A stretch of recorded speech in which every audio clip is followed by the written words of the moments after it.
자, 오늘 말씀의 제목이 사귐은 필요를 채우는 것입니다. 한번 다 같이 읽어볼까요? 시작.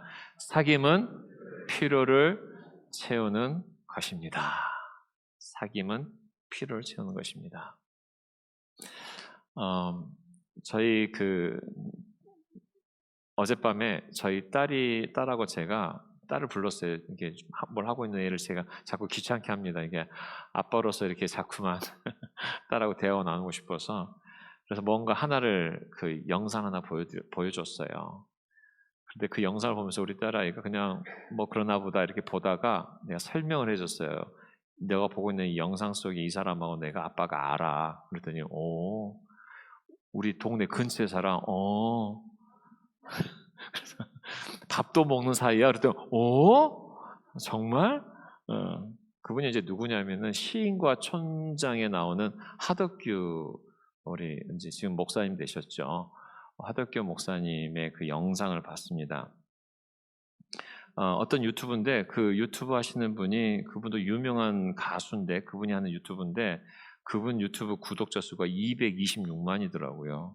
그게 이제 제 그 화면에 뜨길래 보다 보니까 우리 하덕규 목사님 나와서 이렇게 보는데 가시나무라는 그 노래를 부르는데요. 언제 들어도 감동이에요.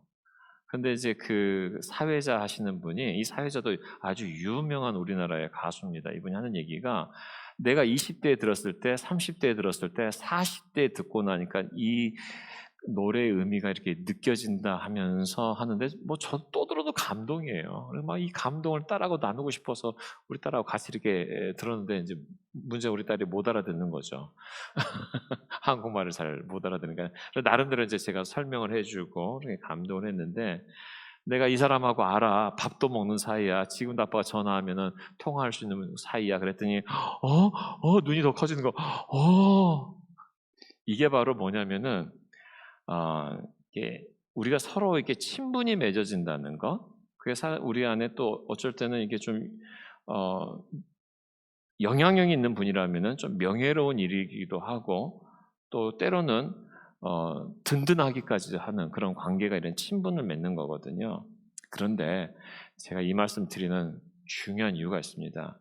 우리가 친분 맺는 사람이 어떤 사람이 되었든 누가 되었든지 간에 예수님과 우리가 함께 사귀는 이 사귐과 비교할 수 없다는 거예요. 할렐루야.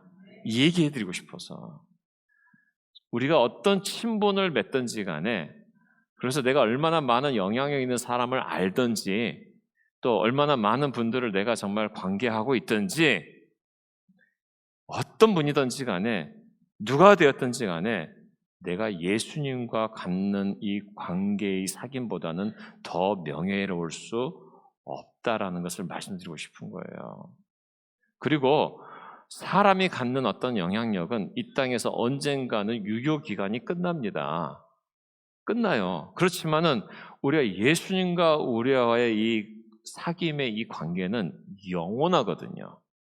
영원하기 때문에 우리가 이 하나님 나라의 가족이 됐다는 것처럼 명예로운 것이 없어요.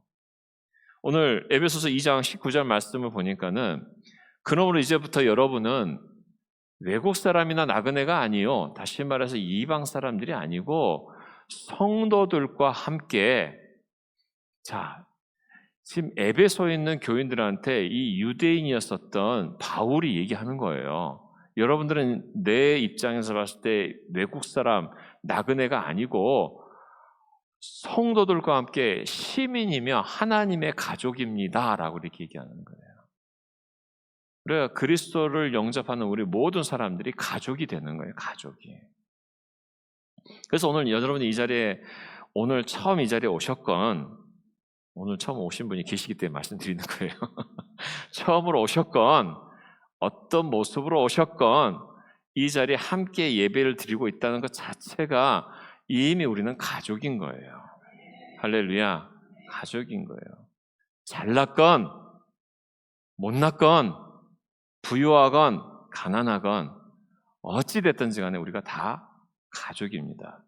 여러분 가족은요 우리가 우리 기쁨이 돼요. 그래서 막 자랑하게 되잖아요.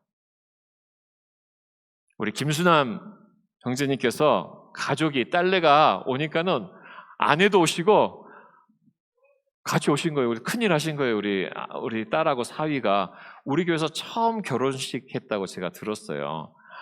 우리 박수리가 환영해야 돼요. 우리 잠깐 일어나시고 박수로 환영합니다. 예, 일어나세요. 감사합니다. 이 자리에서 결혼하신 주인공들이시잖아요. 이 교회에서. 딸하고 아내가 오니까 우리 김순환 우리 집사님이 앞자리에 앉으시네요. 원래 거기가 장로님 자리인데 장로님이 뒤로 밀려나셨어요. 자, 우리가 가족이 된다는 것은 사실 행복한 일입니다. 할렐루야. 가족은 싸워요, 안 싸워요? 얼마나 많이 싸우는지 몰라요. 회복이 돼요, 안 돼요? 됩니다. 그래서 혹시 우리 교회 안에서 서로 좀 약간 섭섭한 일이 있거들라 제가 다 귀에 들려와요. 누구 안목의 권사님하고 누구 안목의 누구하고 좀 서로 좀 다퉜대. 그러면 저는 기도만 해요. 그러면 한 일주일 지나면 서로 다시 붙었대. 서로 화해했대. 이런 얘기 막 나와요. 가족은요, 그러는 것이에요. 하나님께서 우리를 가족으로 묶여 주셔서 우리가 이렇게 사귐을 갖게 하셨는데 예수님 때문에 그렇습니다. 우리가 가족 되도록 이끌어 주신 분이 예수님이세요. 요한복음 14장 6절 말씀에 예수께서 그들에게 말씀하셨습니다. 나는 길이요 진리요 생명이다. 나를 거치지 않고선 아무도 아버지께로 갈 사람이 없다. 우리 예수님 때문에 우리가 하나님과의 관계가 회복이 됐어요. 그래서 생명의 관계가 된 겁니다. 그래서 이걸 생명을 가져다주는 하나님과의 사귐은 예수님을 통해서만 가능한 거예요. 하나님과의 관계가 이렇게 회복되는 것은 예수님을 통해서만 가능한 것입니다. 예수님 없이는 우리가 하나님과의 관계가 회복되지가 않습니다.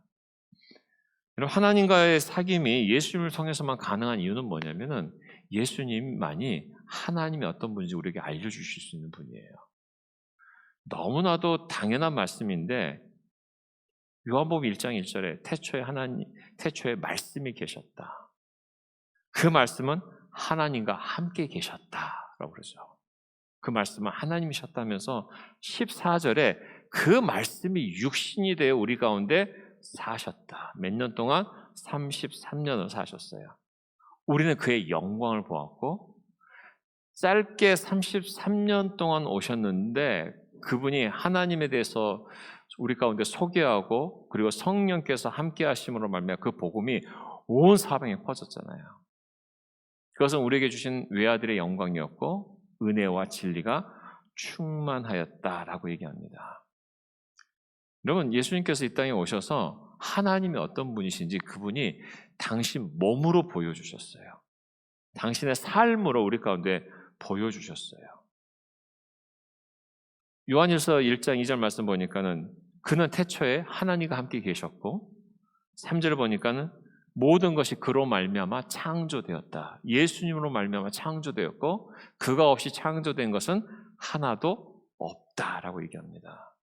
그래서 예수님께서 이 땅에 오셔서 하나님에 대해서 우리의 어떤 분이신지 크게 세 가지를 가르쳐 주셨어요. 첫 번째는 뭐냐면 이게 가장 중요하다는 생각이에요.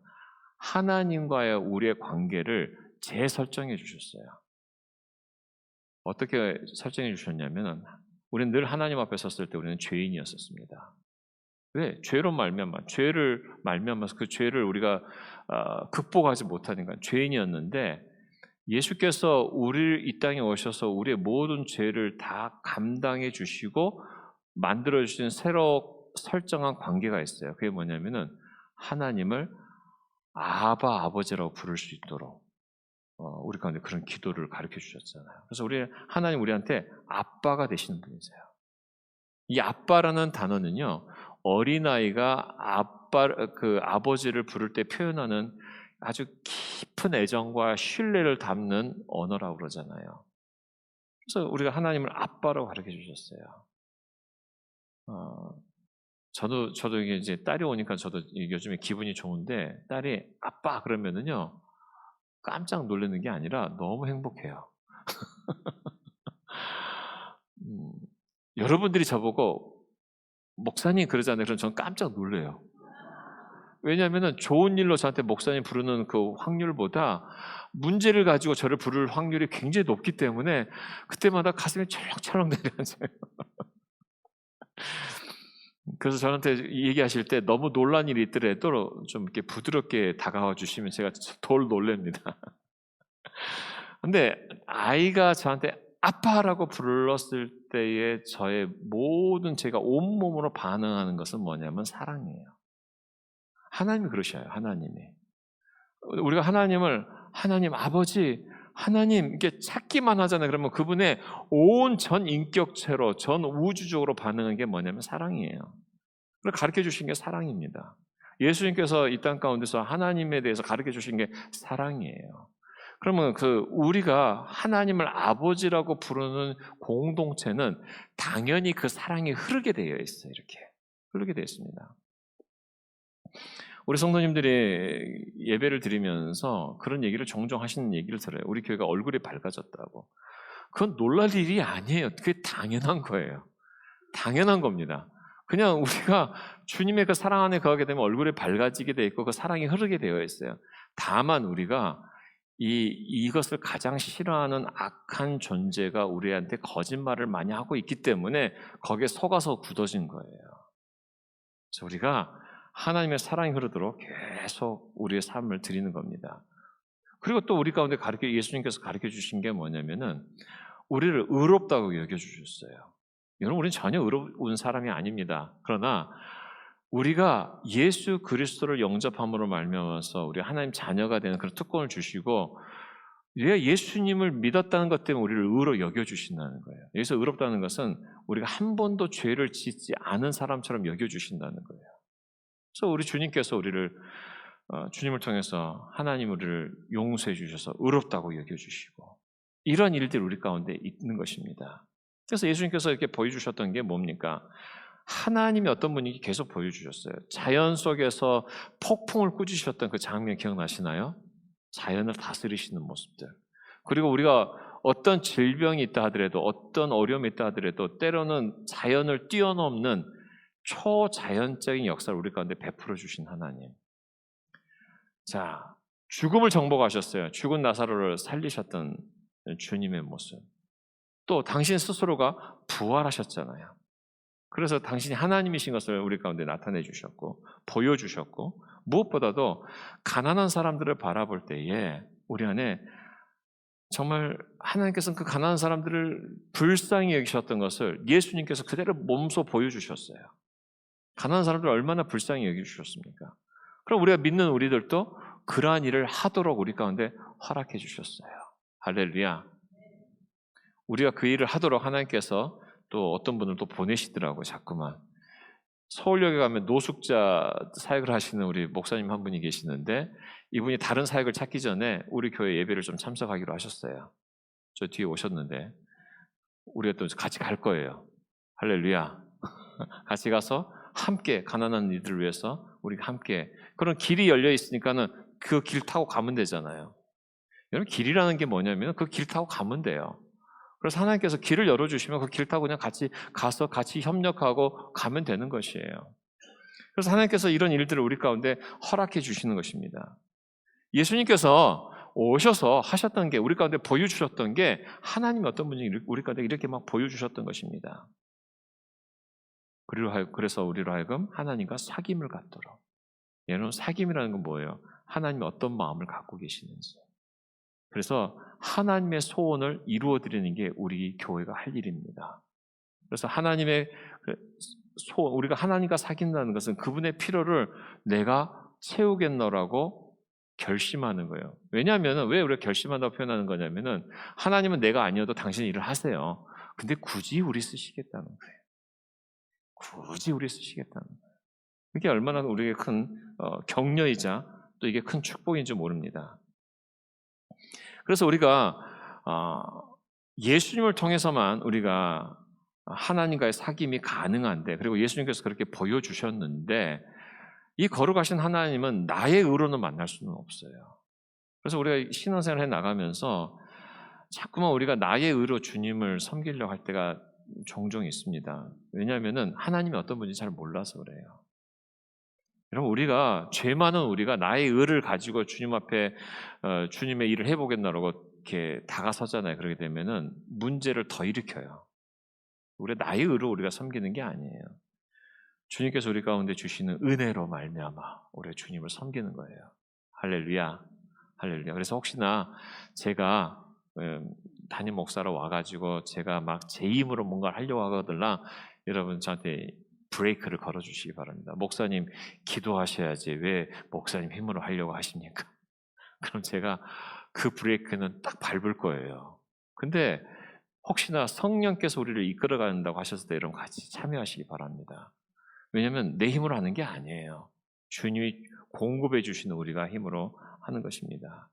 우리가 예수로 옷 입지 않고는 하나님과 사귀는커녕 하나님 앞에 갔을 때에 우리가 부끄러움을 당할 수밖에 없는 그런 우리가 죄인 중에 죄인인 것을 알아야 되는 것입니다. 그래서 우리가 혹시 여러분 가운데 아직 예수님을 구주로 영접하지 않으신 분이 있다면은 예수님과 사귐은 바로 예수님을 구주로 영접하는 그 순간부터 시작되는 거예요. 근데 어떤 분은 예수님을 영접하고도 여전히 하나님과 별로 사귐이 없는 분들이 있으세요. 예배는 드리는데 사는 것은 자기 마음대로 살아. 예배 드려서 주님을 예배는 드리는데 사는 방식은 내 방식대로 살아가요. 그러니까 얼마나 우리 고통스럽습니까? 살아가는 방식도 주님께서 우리를 이끄시는 방식대로 우리가 살아가기로 결심하는 거예요. 그래서 이런 결심을 그렇게 결심했을 때 우리 안에 어떤 변화가 일어나는지를 좀 말씀드립니다. 그 전에 여러분 세상의 사귐은요 오래가지 못합니다. 그리고 기쁨도 없어요. 여러분 우리가 세상을 살아가면 살아갈수록 여러분 즐겁습니까? 고통이 많습니까? 저는 힘들어요. 살아가면 살아갈수록 이렇게 죄가 많은지 안 봐야 될 것을 더 보게 되고 정말 얼마나 고통스러운지 모르겠어요. 왜 우리가 이 땅 삶이 이 땅의 그 사귐이 오래가지 못하고 기쁨이 사라지냐면요, 그 안에서 예수님이 없기 때문에 그래요. 하나님을 빼버리기 때문에 그렇습니다. 여러분 하나님과의 그 사귐에 대해서 어떻게 사귀는지에 대해서 제가 그림을 하나 좀 그려드리고 싶어요. 제가 첫사랑도 저도 있었어요. 우리 모두는 첫사랑의 경험이 많은 분들이 있을 거예요. 그렇죠? 근데 이 첫사랑의 그 결과는 어떠냐면 대부분 아픔이에요. 그렇죠? 대부분 아픔이에요. 왜냐하면 안 이루어졌으니까. 안 이루어졌으니까 아픔이에요. 그래서 저는 제 아내가 저의 첫사랑은 아니었어요. 근데 제 아내는 그것에 대해서 그렇게 힘들어하지 않아요. 왜냐하면 자기도 있었거든. 근데 첫사랑은 대부분 아픔으로 끝나요. 이루어지지 않았기 때문에. 그런데 사람들이 왜 그 아픔이 마음에 남는 줄 아세요? 그 사랑이 이제까지 내가 했던 그 모든 사랑보다 가장 최고치여서 그랬을까요? 아니거든요. 절대 아니거든요. 제가 제 아내랑 살아왔던 30몇 년의 그 사랑의 깊이를 어떻게 그 첫사랑 때 뭐 1년도 안 되는 그 시간들하고 비교할 수 있겠어요?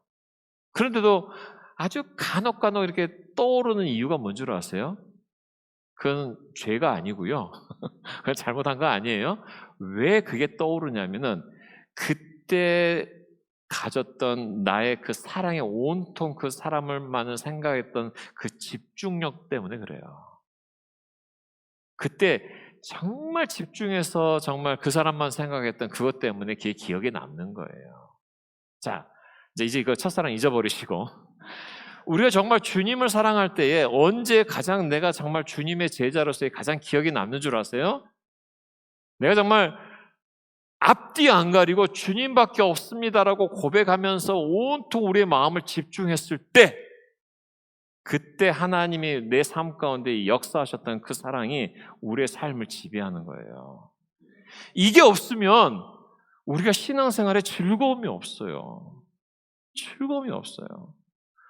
저도 정말 주님의 그 사랑에 감격해가지고 위험한 지역에 음식을 들고 결국은 사람들이 찾아가지 못하는 그 위험한 지역까지 갔을 때에 모든 두려움이 사라지고 그들에게 먹을 것을 나눠주고 나왔을 때 나중에 알았어요.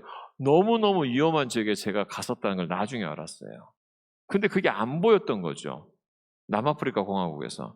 그래서 그 위험한 지역에 가서 그 사람들과 음식물을 나누고 그들과 함께 주의 사랑을 나눴던 그 모든 두려움을 제어하고 오직 하나님의 사랑만이 나의 삶의 전부가 되었던 그 시간이 우리 인생의 방향을 결정해 주는 거예요.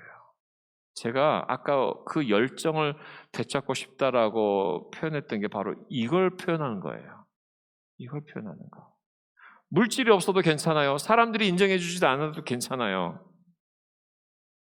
나와 함께하는 사람이 많지 않아도 괜찮아요. 하지만 주님이 나와 함께 하시기 때문에 그 사랑의 열정 때문에 정말 주님 앞에 내가 드려보는 그런 시간, 이런 시간이 우리의 삶의 방향성을 결정해 주는 것입니다. 세상의 사귐은 이런 게 없어요. 이런 게 없어요. 세상의 사귐은 오래가지 못합니다. 그러나 또 재밌지도 않아요. 기쁘지도 않아요. 잠시 기쁨과 즐거움이 있을지 모르지만 하나님과의 사귐을 통해서 그분 앞에 순종함으로 경험했던 그 진한 하나님과의 그 관계는 우리 인생의 방향을 결정할 뿐만 아니라 평생 기억 남고 그게 자녀에게도 흘러갑니다. 그게 자녀에게도 흘러가요. 그래서 정말 우리가 주님 앞에서 이런 사랑을 어떻게 체험할 수 있겠냐 이거예요. 우리가 하나님과 사귀게 되면요, 특권이라는 게 따라옵니다. 그 첫 번째 특권이 뭐냐면은 공동으로 소유하는 특권이에요. 공동으로 소유하는 것이다. 그래서 여러분 우리가 이 공동 소유라는 게 뭐냐면은 제가 연애할 때 제 아내랑 통장을 하나로 묶었어요. 그러면 이제 저도 쓸 수 있고 제 아내도 쓸 수 있죠. 연애할 때입니다. 아직 결혼하기 전이에요. 통장 하나로 썼어요. 또 이제 신혼부부도 이제 그렇게 할 수 있잖아요. 그런데 그때는 제가 이익이었어요. 왜 이익이었을까요? 네, 저는 버는 게 없었고 제 아내는 꼬박꼬박 월급이 들어오는 사람이었으니까는 제가 이익이었어요. 그럼 제 아내가 이렇게 하면서 굉장히 기분 나빠했을까요? 아니면은 그것이 그냥 뭐 별 의미가 없었을까요?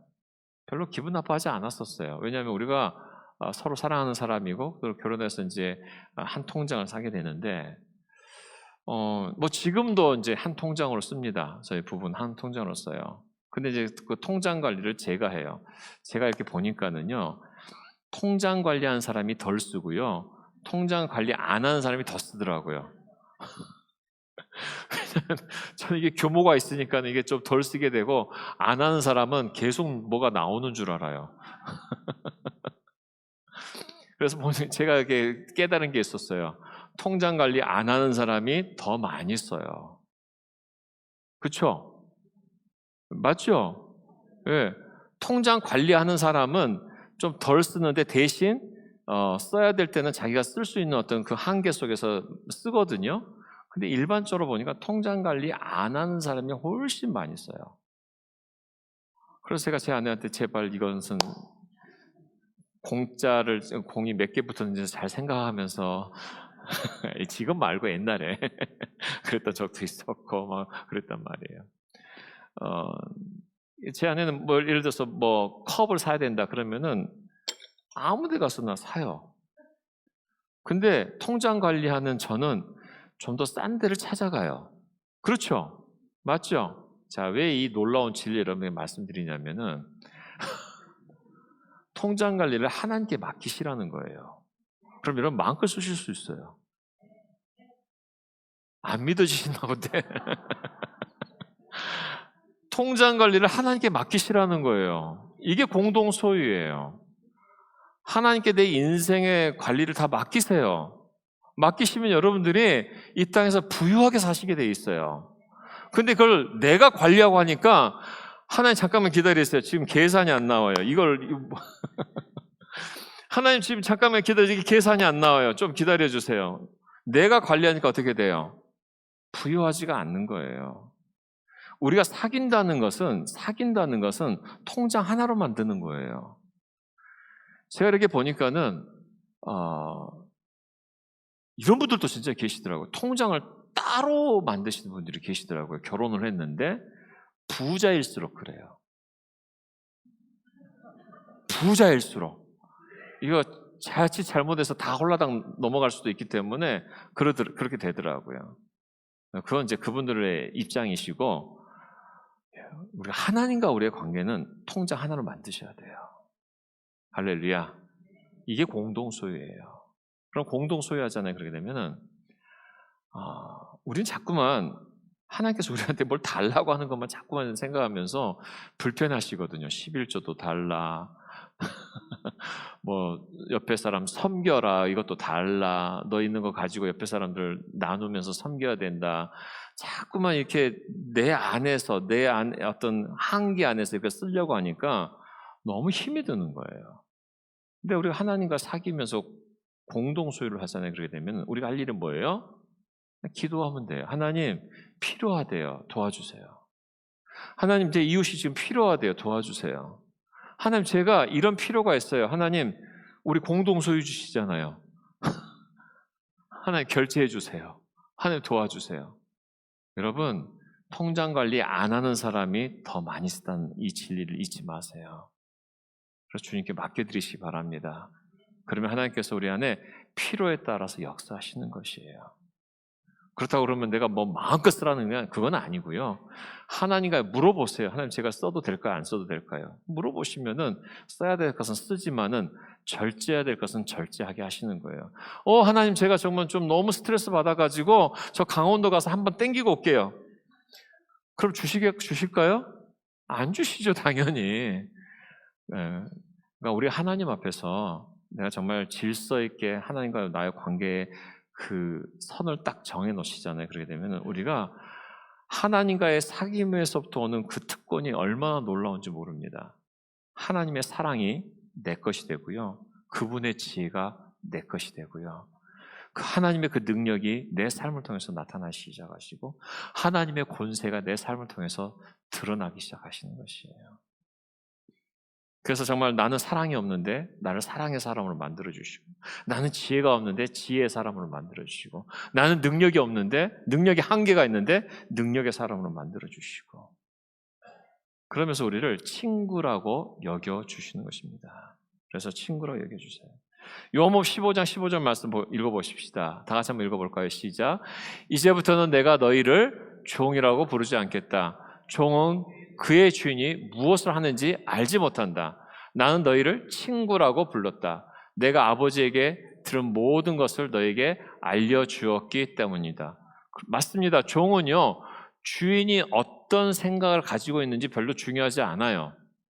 또 주인도 종에게 자기의 생각을 다 알려주지 않습니다. 주인과 종의 관계는 뭐냐면은 주인이 요구하는 것을 종에게 이거 하세요라고 하면 되는 거고, 종이 할 일은 뭐냐면은 그것에 대해서 토를 달지 않냐고 그냥 그대로 행하는 것이 종의 역할이에요.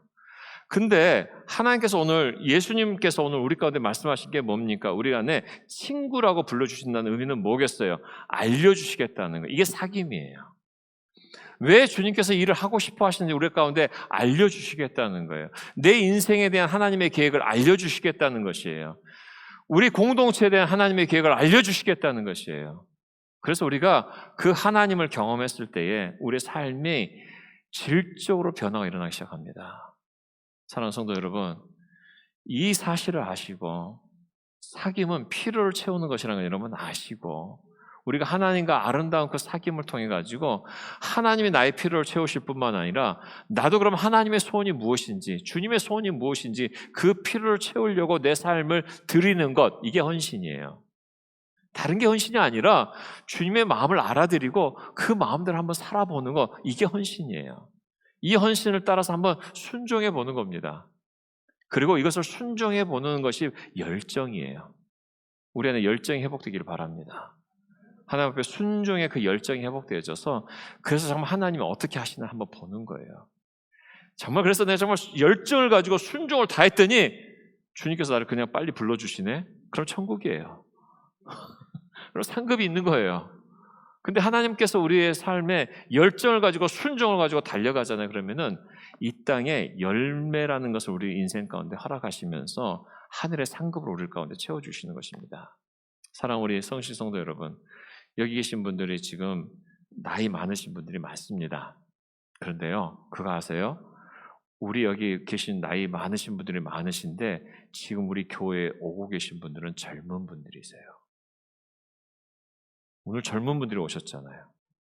60 이하는 다 젊으신 거예요.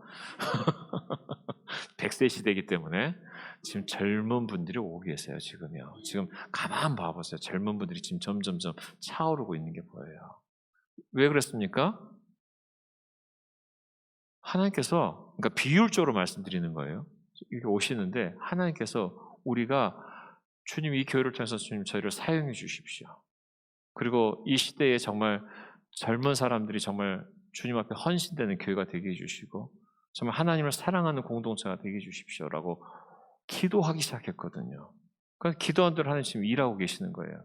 우리 젊은이들이 지금 굉장히 힘을 내고 있습니다. 우리 찬양하고 또 우리 젊은이들이 힘을 내면서 계속 우리 젊은이들이 또 달려가고 있습니다. 그리고 우리 어르신들은 어떻게 합니까? 손 놓고 계시나요? 아니잖아요. 지금 뭐 하고 계십니까? 우리 더 블레싱 예배를 통해서 또 더 적극적으로 주님 앞에 헌신하게 되고 우리가 기도한 대로 됩니다. 다시 말해서 우리가 하나님과 사귐을 갖고 주님 앞에 우리의 마음의 소원을 드린 대로 그리고 그 소원을 따라서 우리가 결심한 대로 하나님은 일하시기 시작하세요. 하루아침에 되는 건 아니지만 이 일은 반드시 이루어집니다. 하나님께서 우리의 소원 주신 건 반드시 이루어집니다. 믿음을 가지고 나아간 저 여러분 되시기를 주 여러분 축원드립니다. 통장 하나로 만드세요. 누구하고요? 하나님과 사이에. 관리 내가 하지 마세요.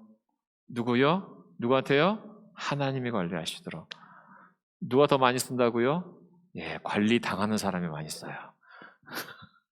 그래서 여러분 그 지혜를 아시고 하나님과 우리 삶 가운데서 정말 주님을 기쁘시게 해드리는 저 여러분 되시기를 주 여러분 축원드립니다. 우리 시간 기도하십니다. 이 시간 기도하실 때에 주님께서 우리 마음 가운데에 주시는 메시지가 있습니다. 하나님 그 메시지가 무엇이 됐든지 간에 하나님 제가 듣겠습니다. 주님 말씀해 주십시오. 우리 주의 음성을 한 1분 동안만 주의 음성 듣도록 하십니다. 하나님 아버지 이 시간 말씀해 주시옵소서. 오늘 저에게 말씀을 통해서 우리 각 사람에게 주시고자 하시는 주님의 음성을 듣게 해 주시옵소서. 우리 주의 음성을 침묵 가운데 듣도록 하십니다.